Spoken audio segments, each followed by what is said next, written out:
I pulled up to my cabin last weekend, expecting the quiet escape I'd been dreaming about for months. Instead, I found my front porch swarming with strangers, music blasting, and my worst nightmare standing in the middle of it all. Our HOA president, grinning like she owned the place. She'd somehow claimed my property for her family vacation, and nobody, least of all me, was supposed to stop her. My heart raced as I realized this wasn't just a mistake, it was a power move, and I was about to confront it head-on. But how do you take back what's yours when the person in charge thinks the rules don't apply to them? Life in our little mountain cabin community had always felt like a dream. My mornings began with coffee on the deck, watching mist curl over pine trees and the lake glint under the sun. Weekends were simple hiking trails, fishing, or quietly reading by the fireplace while neighbors waved as they strolled past. Our neighborhood wasn't big, just a handful of families who valued peace, nature, and respecting each other's space. I had bought the cabin years ago as a retreat from the city. A place where deadlines, traffic, and stress couldn't touch me. I prided myself on maintaining it meticulously, keeping the gardens neat, the siding fresh, and always being mindful of the HOA's sometimes strict, but mostly invisible, rules.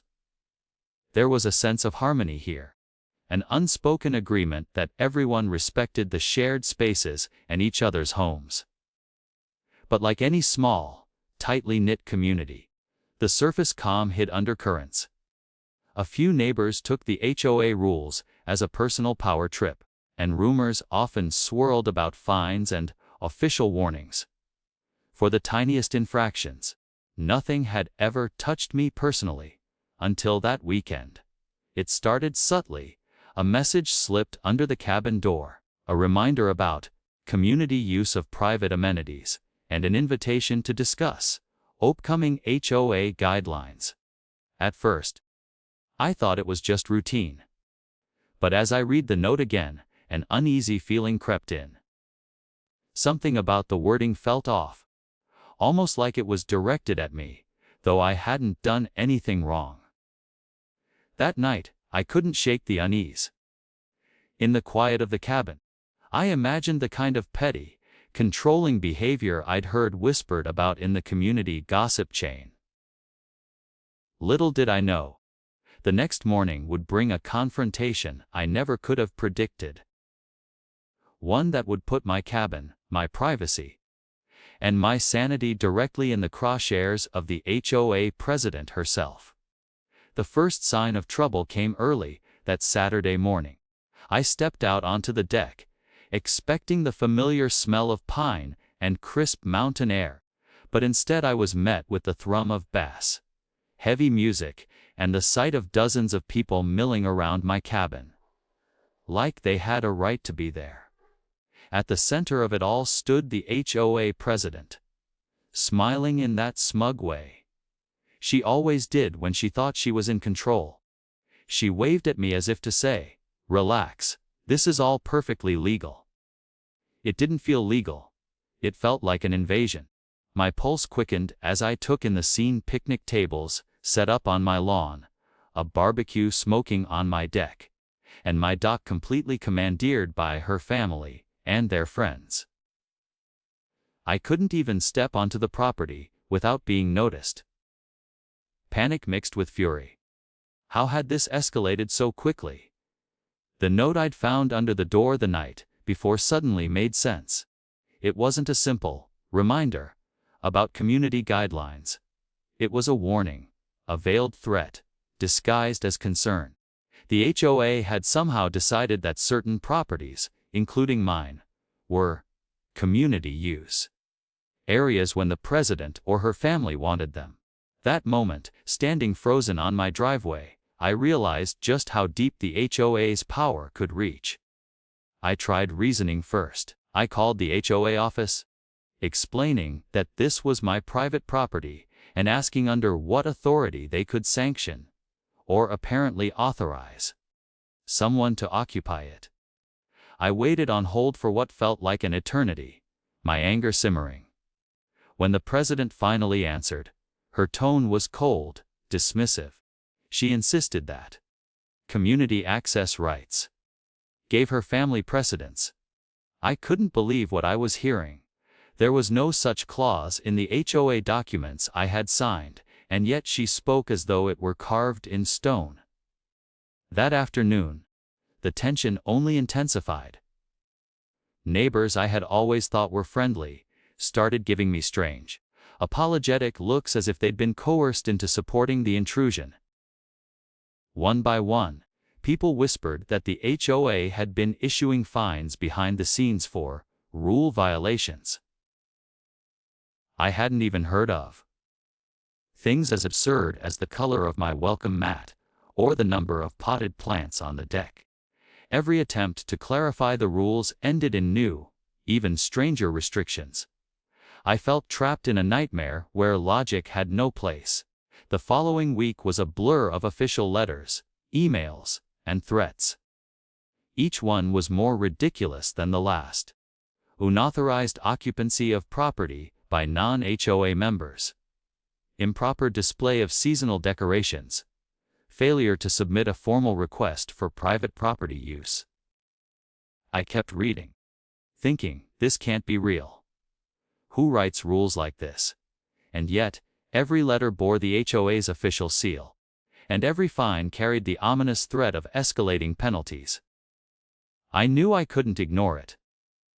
If I let them steamroll me, I would lose not only my cabin's autonomy, but the very sense of security I had spent years cultivating. That weekend, I devised a plan. I would assert my rights without escalating to legal action. At least, not yet. I would show them that their power had limits. I started documenting everything: photos of my property before and during each intrusion, videos of parties being set up without permission, copies of every letter, every email. I noted times, dates, even the expressions on the faces of those trying to enforce the rules. Each piece of evidence became a weapon, though I didn't yet know when I'd use it. Then came the next audacious move. The HOA president sent a notice claiming that my dock was over capacity, and therefore a public hazard, warning that anyone using it without an escort could face fines. I stared at the notice, incredulous. My dock had never been inspected by anyone from the HOA, yet suddenly they were dictating who could step foot on it. And when I felt a mix of anger, disbelief, and a growing determination, I refused to comply silently. Over the next few days, the president appeared at the cabin multiple times, ostensibly to ensure compliance. But it was clear her real goal was intimidation.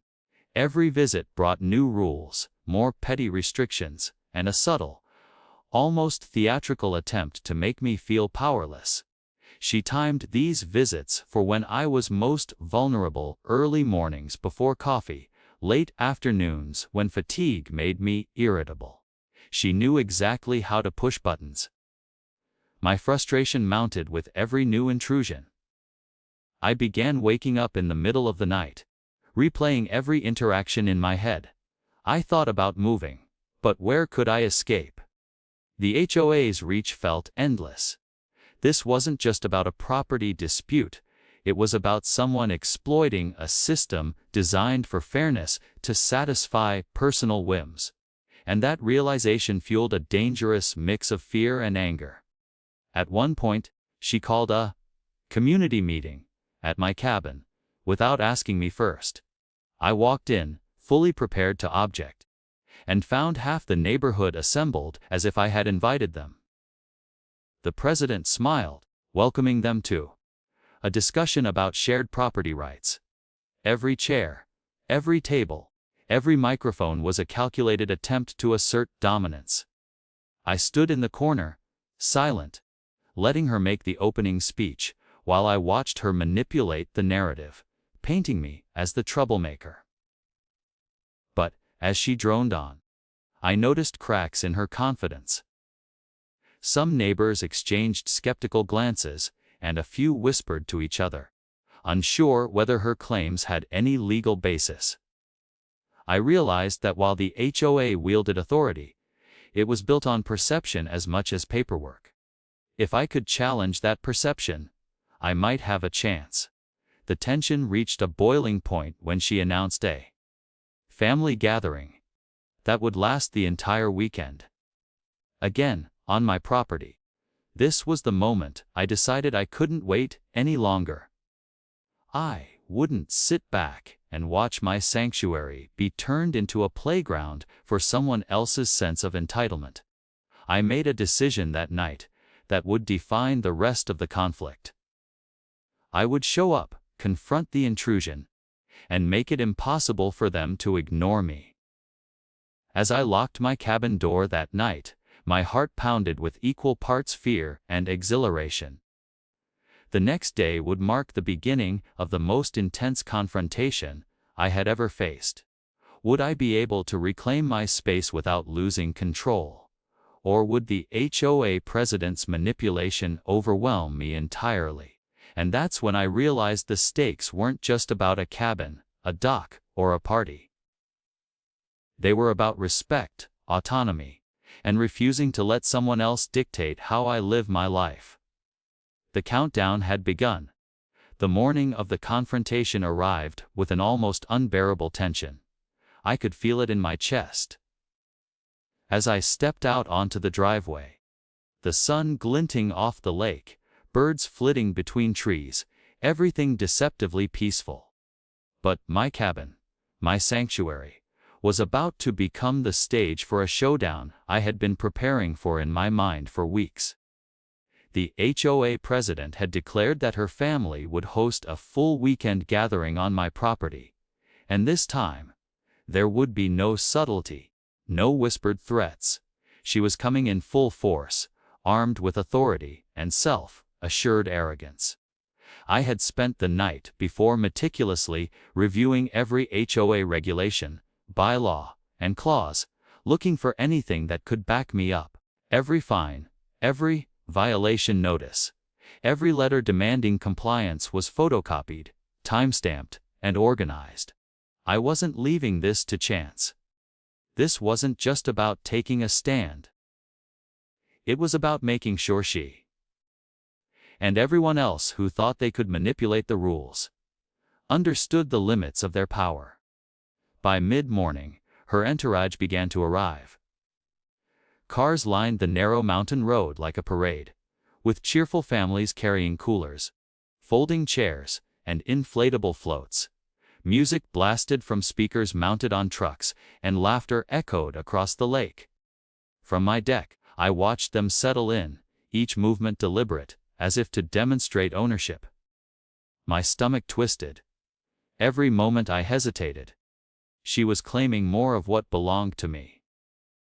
I took a deep breath and stepped forward, holding my stack of evidence in one hand and my phone in the other, ready to record everything.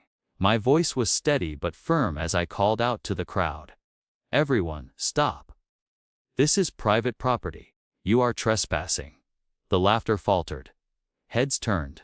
For a second, I saw the beginning of doubt in the eyes of the people who had thought they were just attending a weekend party. Then, she appeared. The HOA president, perfectly coiffed, smiling that same smug smile that had haunted me for weeks. She looked at me as though I were a minor inconvenience in her grand plan. "We're just here for a community gathering," she said, her tone dripping with condescension. "This is sanctioned. Everyone is aware. You're overreacting." I didn't flinch. I opened my folder and began presenting my case. Every violation she had claimed against me was misapplied or fabricated.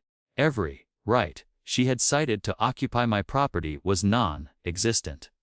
I spoke calmly but forcefully, detailing each overreach, citing bylaws word for word, showing the emails, the letters, the photographs of her family setting up without permission.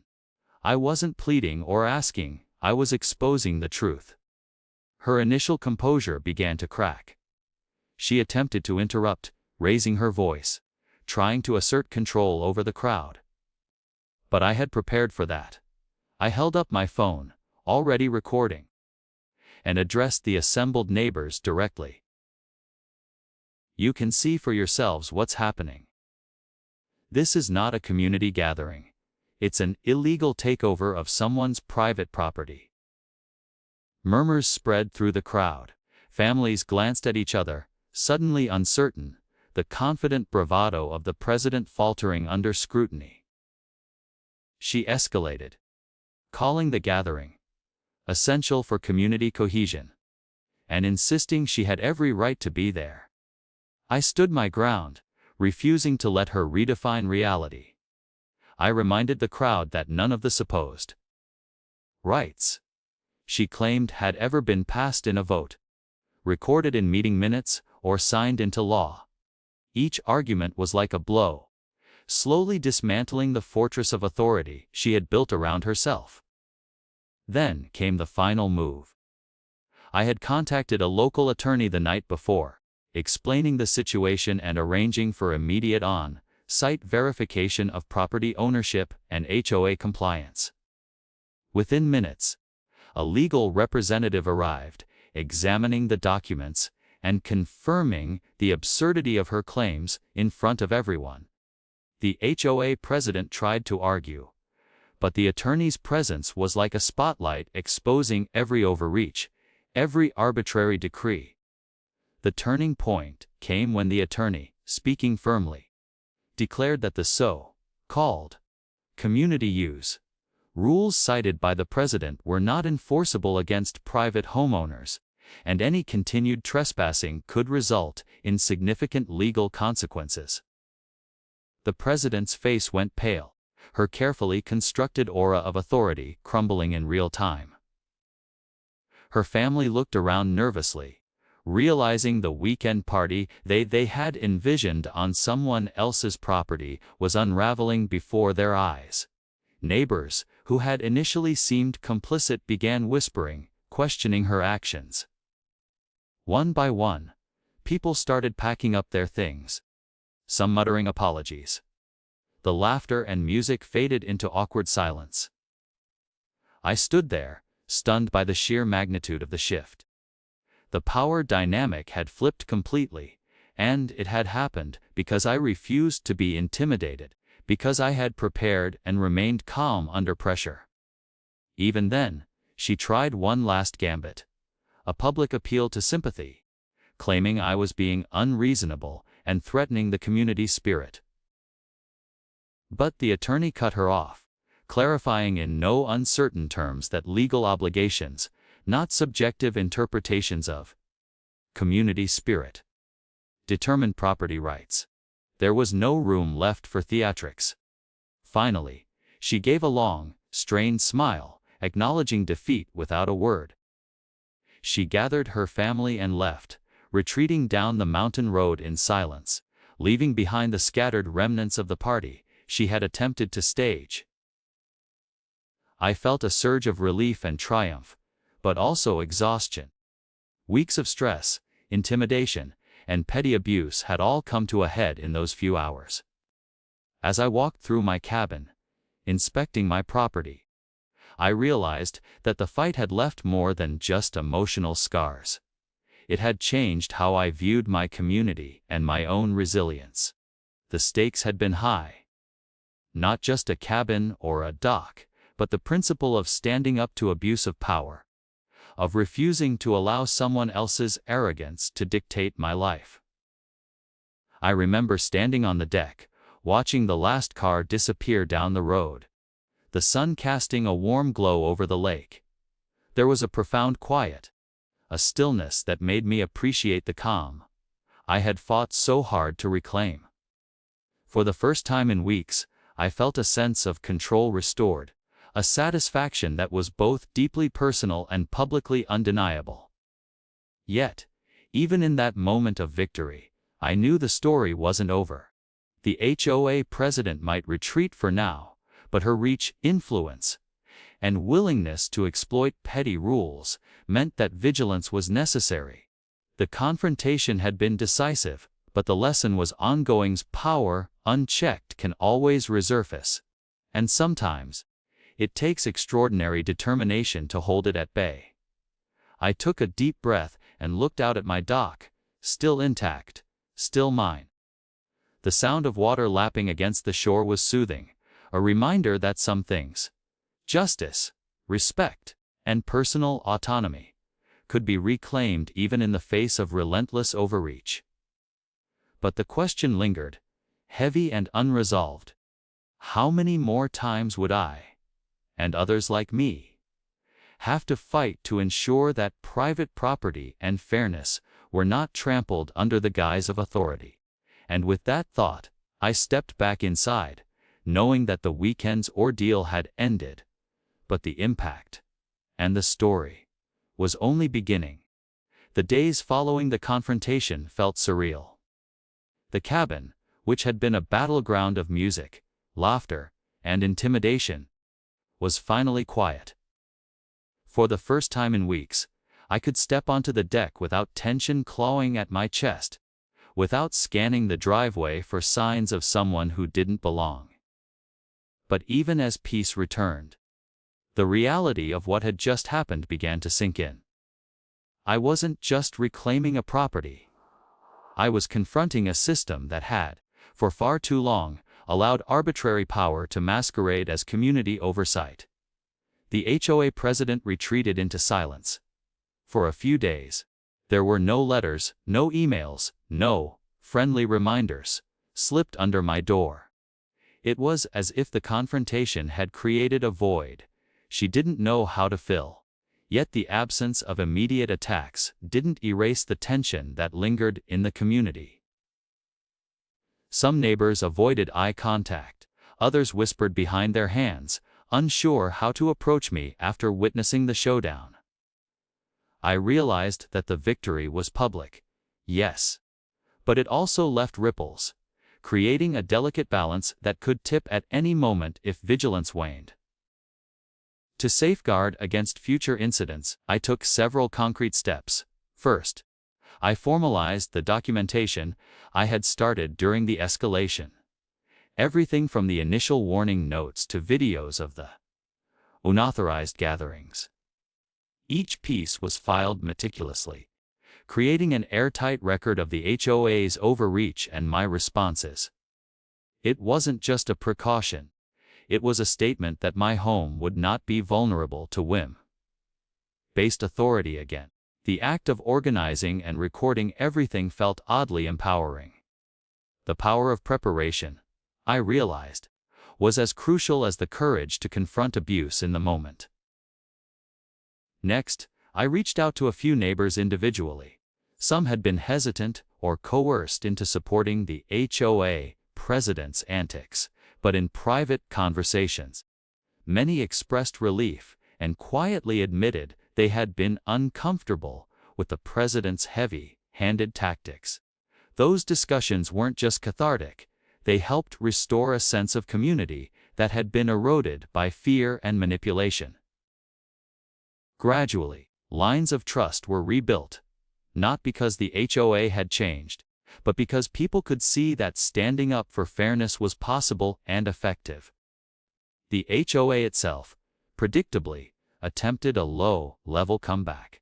A letter arrived a week later, carefully phrased, hinting at a review of community policies, and subtly suggesting that they retain some authority over shared spaces.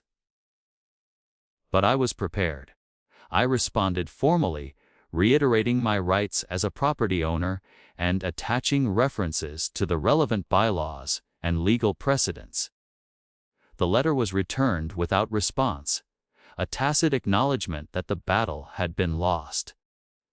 The HOA's veneer of omnipotence had been shattered. One of the most surprising consequences of the confrontation was the shift in perception among the broader community. What had been whispered about behind fences and over hedges became open discussion. Neighbors who had previously tolerated or ignored petty overreach began speaking up. Meetings that had once been perfunctory and procedural were suddenly forums for meaningful dialogue. Some questioned the president's leadership. Others advocated for clearer rules that protected homeowners rather than empowering a single individual.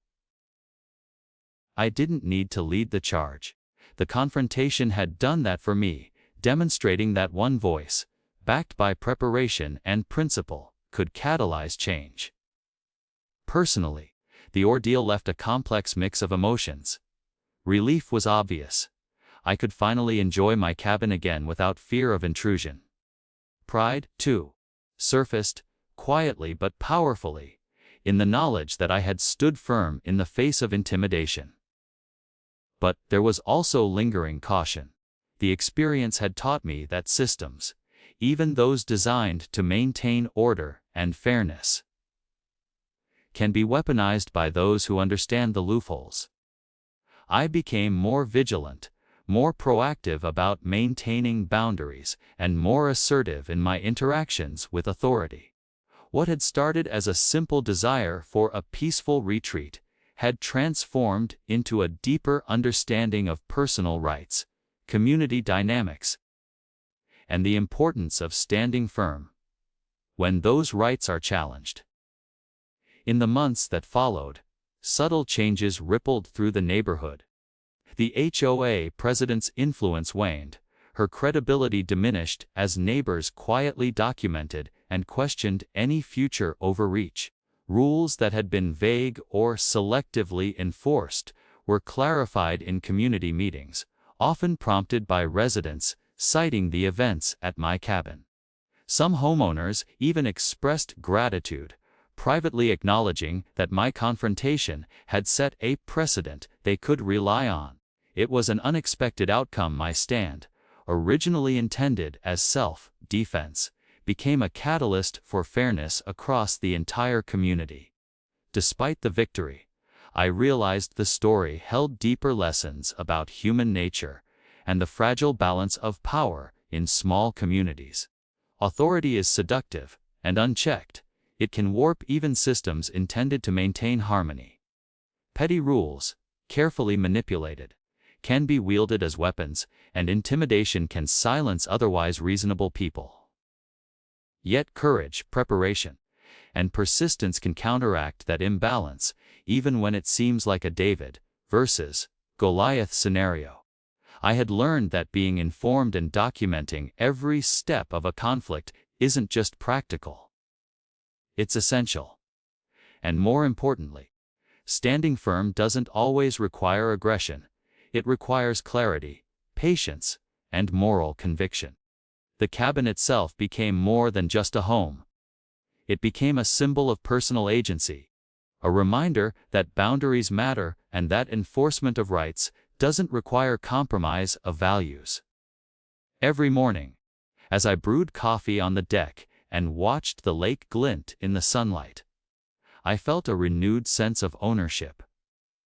Not just of the physical property, but of my place within the community and my ability to influence it responsibly. The dock, the gardens, even the mailbox felt like small victories, physical markers of a broader triumph. Looking back, the ordeal also shifted how I interacted with neighbors and community systems.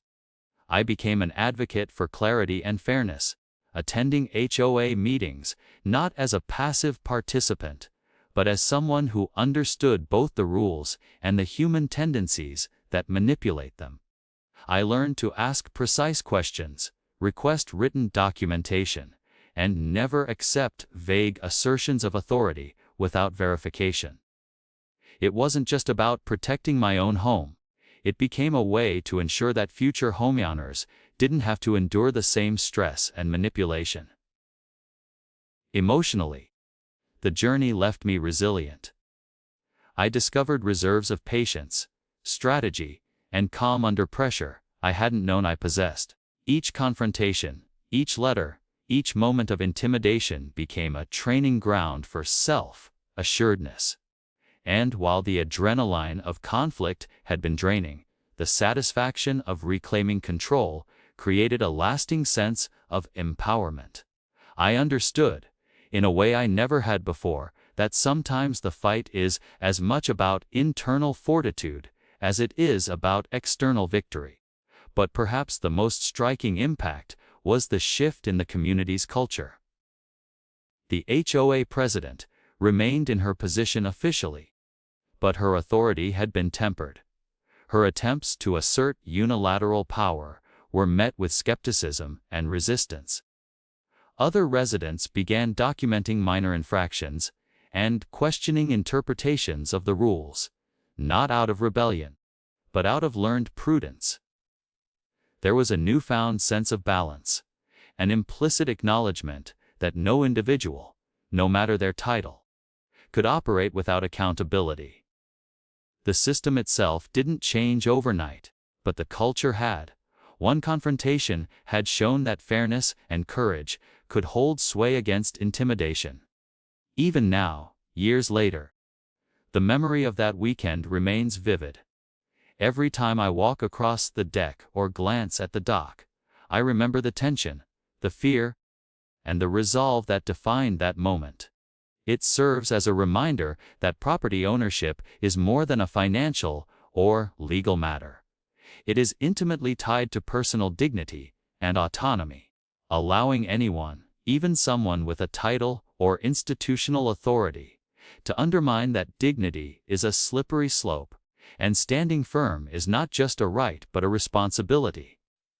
Reflecting on the entire ordeal, I often think about what could have happened if I had hesitated, if I had let fear or politeness dictate my actions. The HOA president might have continued exploiting loopholes, claiming control over homes, docks, and property rights with impunity. The lesson is clear: inertia can be far more dangerous than confrontation. Systems may give the illusion of order, but they can be corrupted by those who understand how to bend them. True security comes not from rules alone, but from the courage and preparedness to enforce one's own rights when necessary. Ultimately, the story of that cabin is a story of empowerment. It is about refusing to be silenced, about standing against manipulation, and about asserting boundaries in a world where authority is often unchallenged. It's a story that resonates beyond my little corner of the mountain. A universal lesson about fairness, courage, and the importance of protecting what is yours. The HOA president's defeat was not just personal, it was symbolic, a victory for anyone who has felt powerless in the face of petty tyranny or arbitrary authority. And yet, the story leaves one lingering thought, one that continues to echo every time I look at the cabin. How many people let intimidation dictate their lives, surrendering autonomy quietly, believing that compliance is safer than resistance? My confrontation was dramatic, yes, but it was also a choice. A deliberate decision to reclaim control. It serves as a question to anyone watching. A challenge to consider their own boundaries and the lengths they would go to protect them. Standing on the deck one evening, watching the sun dip behind the trees, and the lake shimmer like molten gold, I realized the most enduring victory wasn't legal. It wasn't even the humiliation of the HOA president. It was the affirmation that I could take a stand, that clarity and courage could cut through arrogance and abuse, and that even in a system designed to favor control, one person's resolve could restore balance. The cabin was quiet again, my sanctuary restored, but more than that, it had become a symbol, a testament to the power of informed, fearless action. The fight had been exhausting, emotionally draining, and at times terrifying, but it had changed everything. For the first time, I understood that property is not just bricks and timber. It is a manifestation of autonomy, of dignity, and of the principle that no one, however entitled or empowered, has the right to steal that from you. And as the stars emerged over the mountain, reflected in the calm lake below, I asked myself one final question, the one that has stayed with me ever since. In a world where authority often goes unchecked, will you wait for someone else to fight for your rights, or will you stand up and claim what is rightfully yours?